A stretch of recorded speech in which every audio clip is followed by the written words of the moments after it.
AI agents are everywhere, automating tasks and making decisions at machine speed. But agents make mistakes.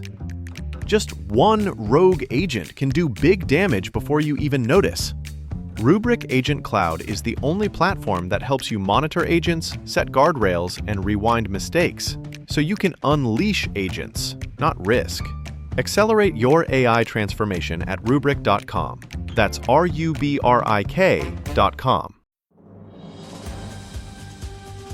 This episode brought to you by Progressive Insurance.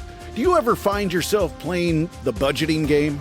Shifting a little money here, a little there, and hoping it all works out?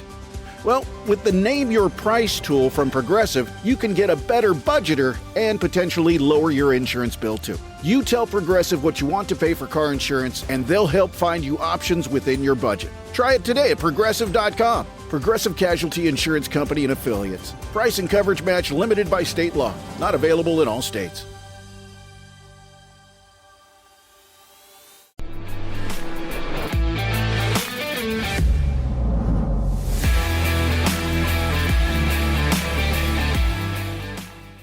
And what's going on, Los Angeles, Bruin Nation, LAFB fam? How we doing? Your dynamic duo, the Thriller and Madman, back together again for all of your UCLA basketball needs. And we got a really fun episode talking about this team over the first 5 games of this young baby 2025-2026 season. But before we all get into it, for our passion for the hardwood, my main man, the myth, the legend, the institution, the voice of UCLA sports, the great Will, the Thrill Decker. Brother, how we doing? Haven't seen you in a few days. How's life? How was the weekend? Give me some deets. It's always too long since the last time we recorded, my man. And it feels great to be back on the show. A lot has happened. We're going to preview, what's going on with the basketball season. Talk about what's going on in the gridiron as well. Some big news going on there. But things have been good, man. I had a nice trip with some of my college friends last weekend and happy to be just recharged, ready to get back into the action, man. So nothing but positive vibes to start this episode off. Oh, love it. And there's just nothing like those college friends, Thriller? I mean, it's just a very special time in life indeed. It's that time in life where you're friends for just being the sake of friends, right? There's no ulterior motive. It's so pure. So thrilled that you had such a wonderful weekend. Well, Thriller, the fans have wanted it for a few years, and we give what they want. We give the people what they want. We love UCLA. We love our fans. We love this place. And this is the year, Thriller, that you and I are doing very heavy basketball coverage now moving forward in the 2025-2026 season. We're going to be doing game previews. We're going to be doing game recaps. We're going to be bringing, obviously, guests and experts and really delving deep into basketball in addition to football. We're going to be the Bo Jackson, the Deion Sanders, the Shohei Ohtani of UCLA sports here as we dial up the coverage for our beloved Bruins. And I think the conversation, Thriller, has to begin.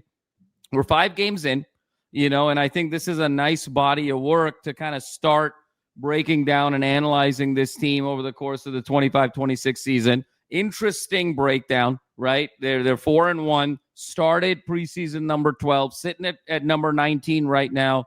4 pretty comfortable wins, albeit they had their own storylines up and down.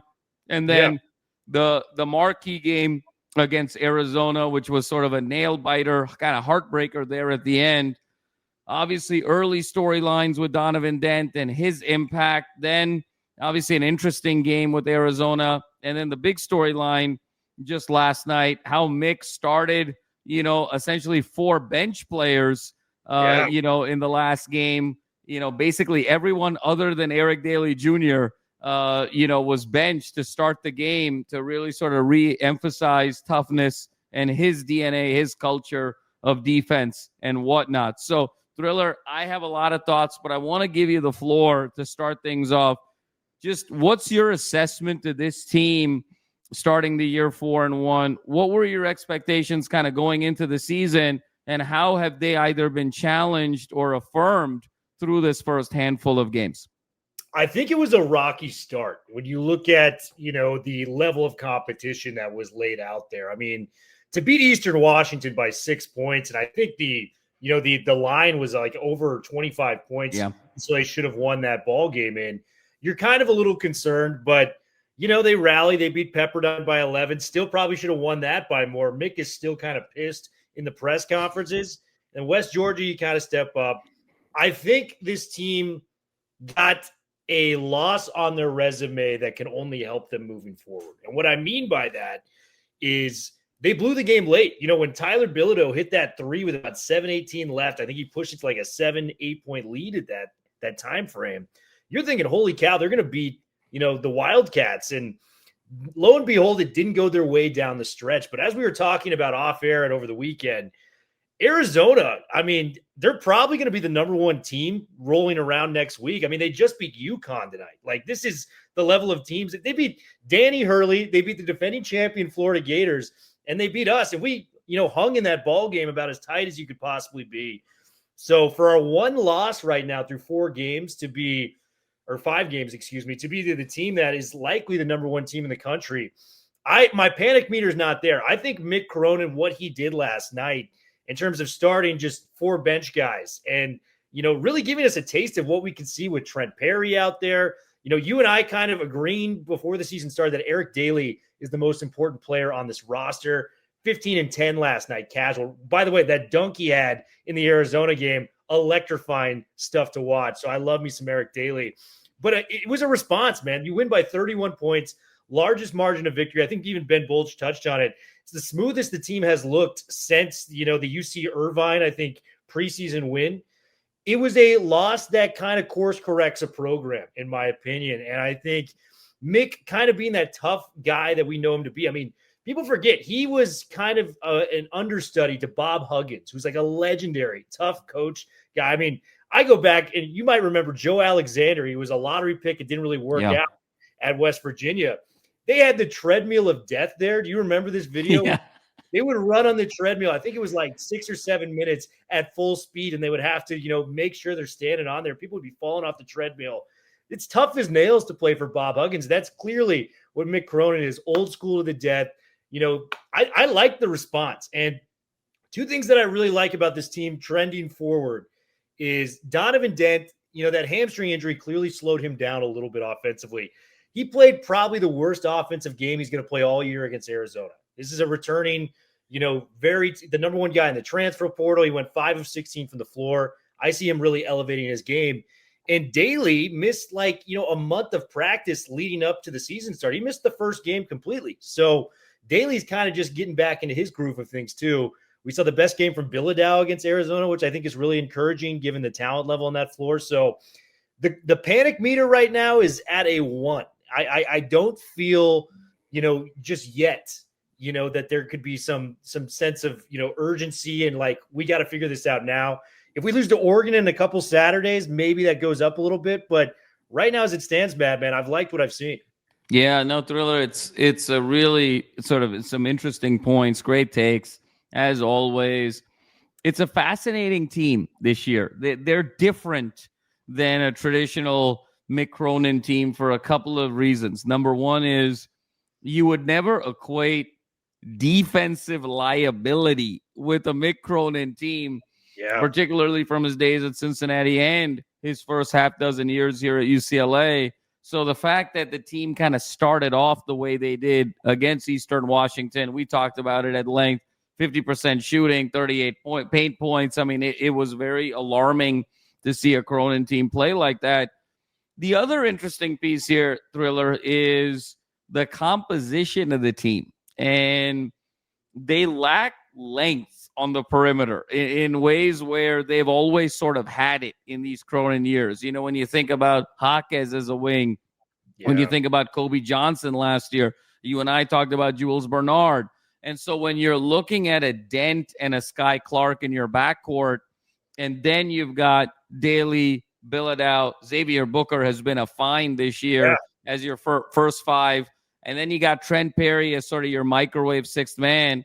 And then, Jamerson, I've really liked what I've seen And just in terms of kind of a spark plug defensively, that's a really nice 7 from a role clarity standpoint, right? Like last year, the big storyline was, why couldn't you just play Mara and Bilodeau together, right? It always had to be either or, and the best unit was really the both of them together, because Bilodeau's true position in college is a 4. He needs that rim protector there, and Booker has been absolutely phenomenal, both defending, shot blocking, rebounding, and he's been terrific offensively in that pick and pop, particularly early in that Arizona game. And so you've got some things that you never had before, both positive and negative, right? You don't have that start defensive mentality that you did in years past, and you may not have that perimeter length that you did in years past. However, you have a role clarity that you didn't have in years past either, particularly in that 4-5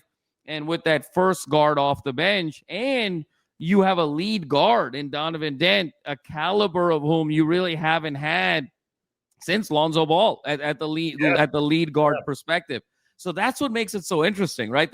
You can see the glass as half full. You can see the glass as half empty, given the positives and the negatives. Now, I think to your point, the things that are maybe a little bit negative in terms of defensive mentality are coachable. You can teach that and you can sort of elevate it. And I think it's going to be interesting how Mick sort of deals with the lack of length. And I think it may actually force him to stay big in the 4-5 because he's got a lack of length in the backcourt. So it may keep him in a situation where you're going to have that best 5 on the court. So actually the lack of length in a weird way on the perimeter might be a blessing in disguise, because he's going to keep that 4-5 matchup. So I think that's going to be very interesting to see moving forward. Thriller, I agree with you in terms of this Arizona game.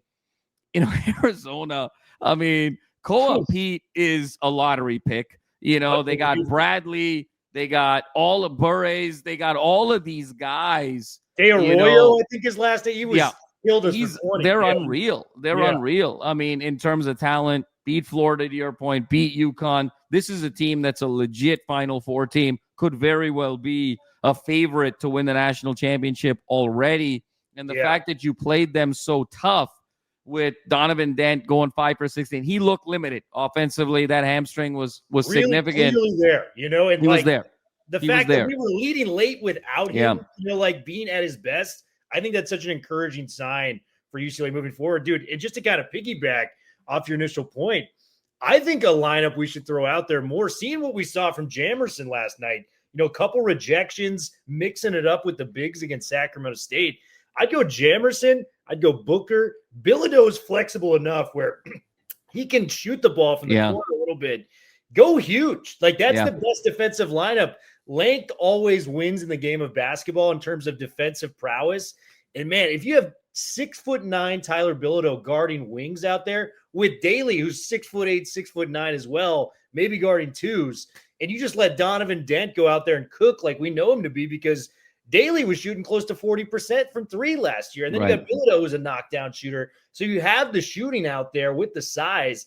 That, to me, may be a best 5 scenario. And, it was really cool to see Mick kind of mix it up, because it now allows us to kind of have some more ingredients in the kitchen, if you will, when we're cooking out there for UCLA. What do you think about the 5 of maybe Jamerson with the extra height? It's fascinating. I mean, I really love it. I think that it's one of those where I think against the right teams and the right matchups, that's a package, right? To your point, you go Jamerson at the 5, you go Booker at the 4, Bilodeau at the 3, Daly at the 2, Dent as your lead guard. Now you got that length defensively. It's almost like your defensive sort of, package that you go to if you need to sort of pack the paint and really slow down one of these sort of finesse, high-powered, up-and-down type of offenses. I love that so much, because then there's sort of a counter to that, right? Where if you go super small, right, you go sort of Warriors death lineup almost, between Dent, Clark,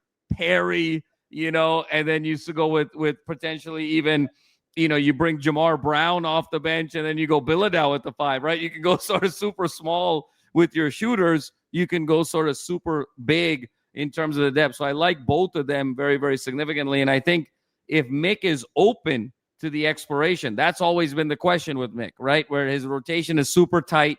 He's very rigid about it. if he's willing to sort of be more open and exploratory, I think you have some very interesting combinations with this team, as you've had in years past, right, Thriller? Yeah. I mean, we've been sort of aching for that variety for a few years now, and this team is no different in that regard in terms of what they have. Because I'll tell you, I think the top 6, top 7 of UCLA is as good as any top 6 or top 7 as there is in the country. I really believe that in terms of, the top end talent and the role clarity. I think this top 6, top 7 can compete with anyone in the country. And we saw that against Arizona. Now the question is, can they stay healthy? Are they not going to wear down? Can you develop 8, 9, and 10 enough where you're going to give these guys enough breathers where they stay fresh come February and March? Yeah, absolutely, man. And I think this whole thing could potentially work with just how fluid Xavier Booker has looked and the leap he's really taken in year 3.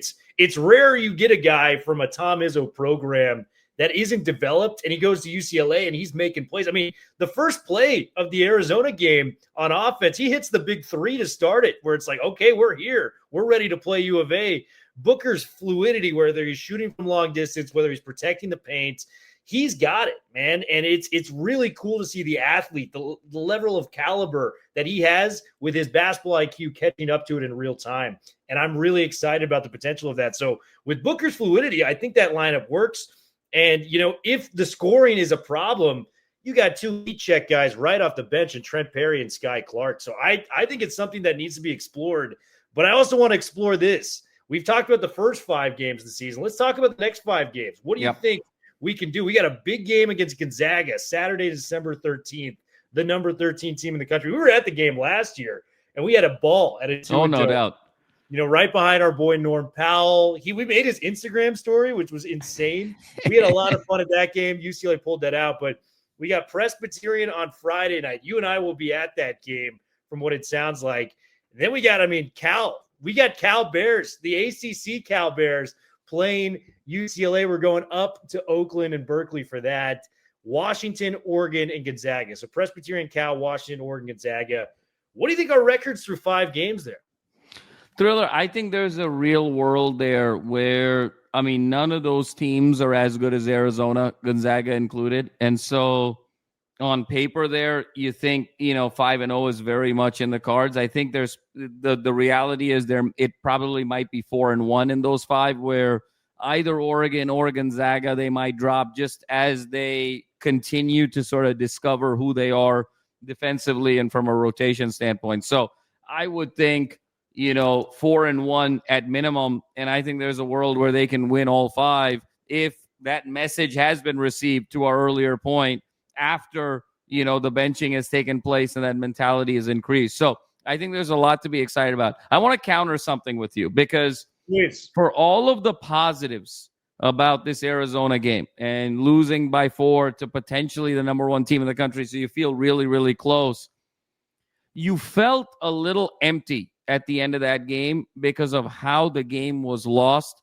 and how similar that game was lost to games in the past in the Cronin era, right? When we think about tournament games against Gonzaga, when we think about a tournament game against North Carolina, when we think about a couple of SC games, over the years, when we think about a couple of regular season games to Arizona and Oregon over the years, the script of UCLA taking a lead in the first half, the script of UCLA having a big lead even midway through the second half and not being able to hang on and close the game was something that just felt all too familiar. And Thriller, for as excited as we were, that final 7.5 minutes of the game, to only end the final 7.5 minutes with 8 points and essentially sort of lose that 8-point lead. The ball was moving up until that 8-minute mark. Dent, Clark moving the ball around. Bilodeau hits a couple threes. Daly hits a couple threes. And then that last 7.5 minutes, Thriller, the ball stuck. Everything was one-on-one ISO. There was very little movement. There was very little motion. There was no pick and roll. It sort of became, again, kind of classic Cronin, where he said, look, I'm just going to put the ball in my best ball handler's hands and just sort of go one-on-one, and we'll see what happens. He did that with Jaquez over the years. has done that with others in the past. And we saw that same script again. So as excited as we are about being so close, the fact that they lost the game in such a similar fashion as to the last few years continues to sort of bring up this question that in these big games against these teams with 5-star rosters where effort alone and defense alone can't get the win for you, is Cronin going to evolve enough offensively to be able to get this team over the top in some of these big games? And I found it also interesting that Cronin's response after the Arizona game was to harp on the fact that I'm benching these 4 guys because they're not playing enough defense. And the reality is we held, maybe the most explosive team in the country to under 70 points. And it really was 8 points in the last 7.5 minutes offensively that cost us the game. And the focus was on the defense. Your thoughts there? Because it feels, I'm finding myself feeling very mixed about the Arizona game. Yeah, the UCLA, it's almost like we get too tight in these big moments, and it shows.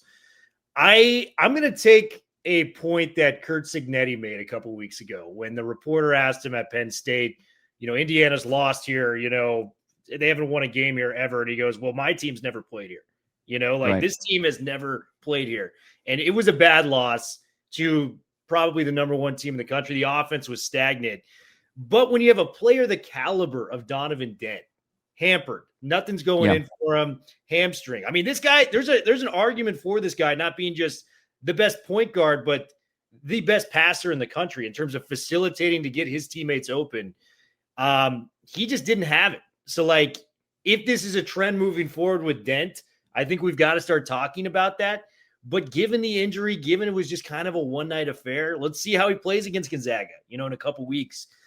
I think it's unfortunately been a trend with some of these MIC teams, but man, I mean, some of those Gonzaga games, just the shots they would pull out there. I mean, the Jalen Suggs thing is a legendary shot. You know what I mean?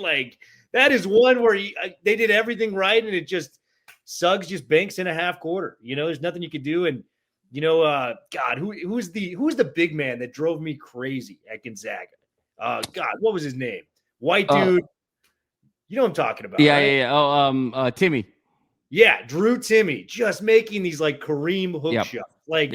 It was, it was unbelievable. And, ironically, it's Tommy Lloyd on the other side, who was a longtime assistant for Mark Few doing all this stuff. We've been waiting on the Tommy Lloyd thing to kind of blow up at Arizona. It's finally hitting for Tommy Lloyd. It's finally hitting for him in Arizona. But long story short, I think I'm going to evaluate this team specifically as we get more data. I'm not worried about it because I think that Arizona team is badass, right? You don't beat Danny Hurley and the defending Florida Gators without being badass. So, I got to give them their due. We'll see in Gonzaga in a couple weeks. No, I think that's a really fair point, Thriller. And, man, how fun is it to be talking about basketball, Yes. And you and I are basketball guys first. I don't think we're basketball guys first, and UCLA is basketball guys first, And so to be at the ultimate blue blood in the history of college football and to be talking about this, Thriller, this is going to be so fun for us, game over game and week over week. And our fans, we got you covered all through March, and we're going to get into the recruiting as well.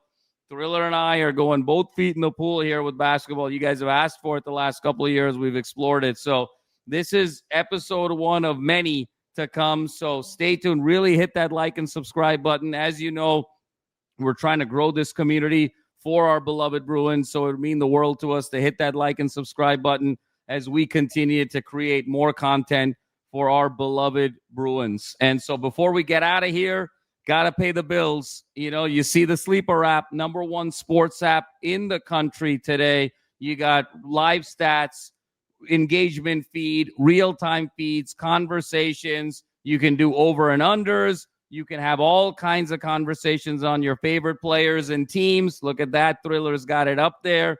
And you get the $100 match bonus. You start with 100. You get 100 for free. The 100 becomes 200. And so tell them the guys at LAFB Network sent you. Hit that promo code UCLA LAFB and get that $200 match. And we got you covered. And folks, like we always say, Thriller and me are going to be back here in just a bit talking all things football. And what a season it's going to be. We got it all, the good, the bad, and the ugly. I think we got some big hopes here for this team, 25-26. The journey is just beginning, and let's hope that learning experience from Arizona carries over, and we bring home banner number 12 in 26. Heck yeah.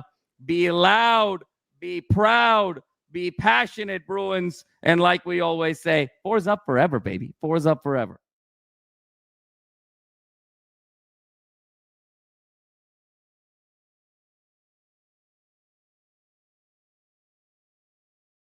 AI agents are everywhere, automating tasks and making decisions at machine speed. But agents make mistakes. Just one rogue agent can do big damage before you even notice. Rubrik Agent Cloud is the only platform that helps you monitor agents, set guardrails, and rewind mistakes, so you can unleash agents, not risk. Accelerate your AI transformation at Rubrik.com. That's RUBRIK.com.